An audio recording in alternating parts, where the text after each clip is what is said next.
Here we are again, Dad and Ali Cooks.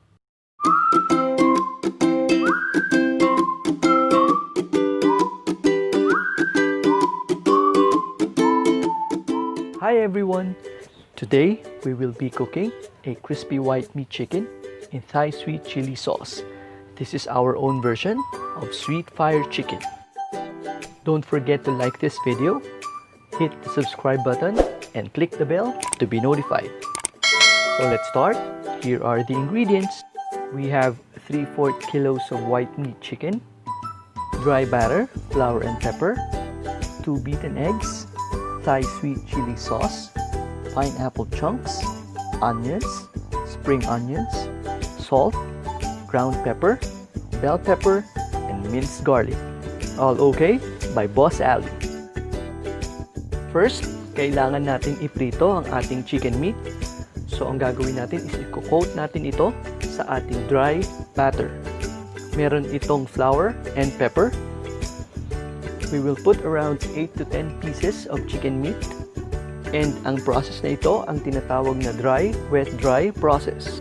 After nating ma-coat ang ating chicken meat, ilalagay natin ito sa ating beaten eggs. And ibabalik sa ating dry batter. After natin itong ma-coat, magsisimula na tayong magprito. In a preheated pan, maglalagay tayo ng 1 cup of cooking oil. Kailangang medyo deep fry para mas maging crispy and crunchy. We will put our chicken meat one by one para maiwasan natin itong magdikit-dikit.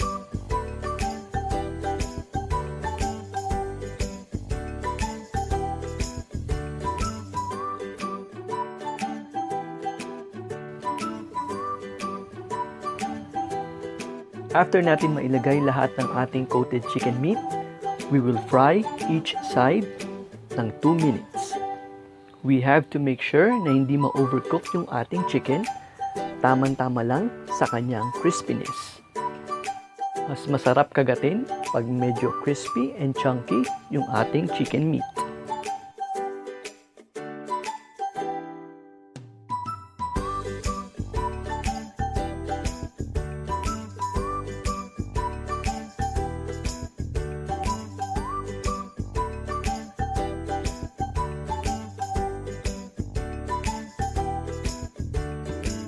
So we're done with our chicken meat, and make sure it's golden brown in color.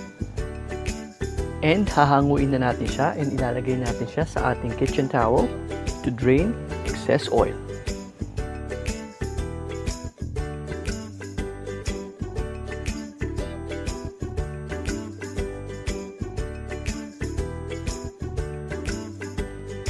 We're done frying, and we will set this one aside.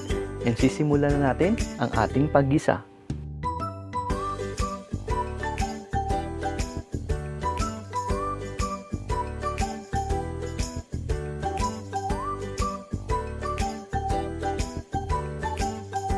On a preheated pan ulit, maglalagay tayo ng 2 tablespoons of cooking oil.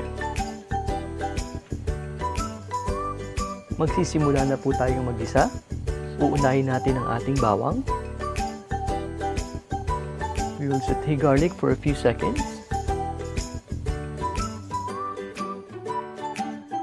And then, isusunod natin ang ating sibuyas.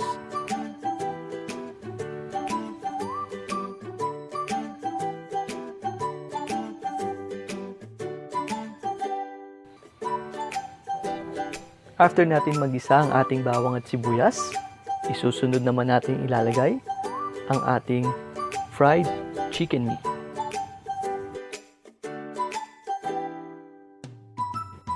We will saute our chicken meat together with our onions and garlic for about 1 minute para mas maging masarap yung lasa ng ating chicken meat.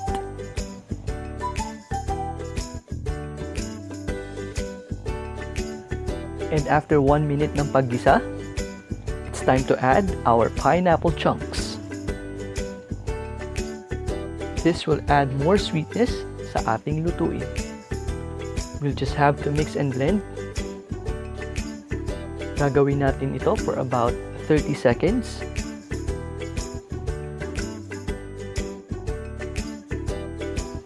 After mixing and blending, time to add our bell pepper. This will add spice naman sa ating lutuin. Haluin lang nating mabuti.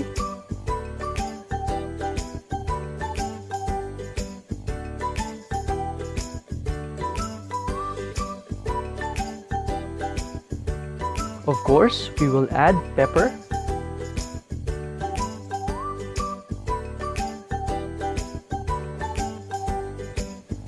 and salt to taste.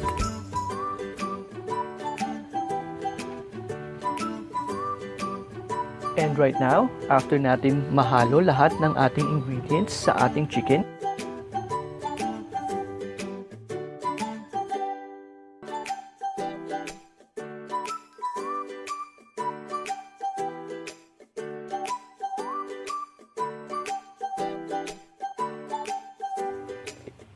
it's now time to add our Thai sweet chili sauce. This Thai sweet chili sauce will add savory sweet taste and a bit of spice sa ating sweet fire chicken.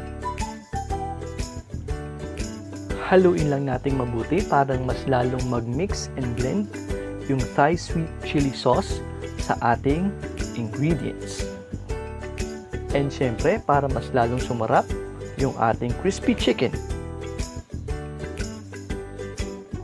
And lastly, after natin may add ang ating Thai sweet chili sauce, it's time to add our spring onions.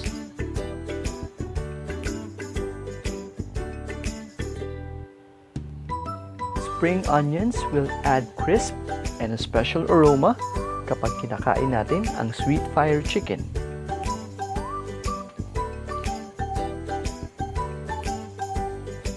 Haluin lang natin ng mabuti.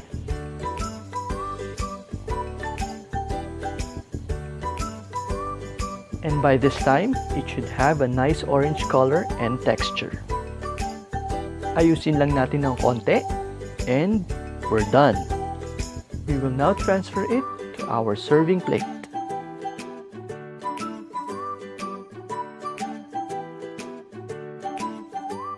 And this is our delicious comfort food. A blend of savory sweet and spice flavor.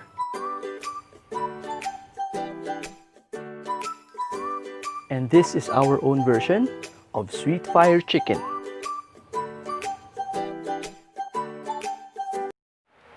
Please like this video. If you have comments or reactions or suggestions, kindly comment down below. If you want more yummy and exciting videos, kindly click the subscribe button and hit the bell button for you to be updated on our upcoming videos. Thanks for watching. Till the next video. Bye!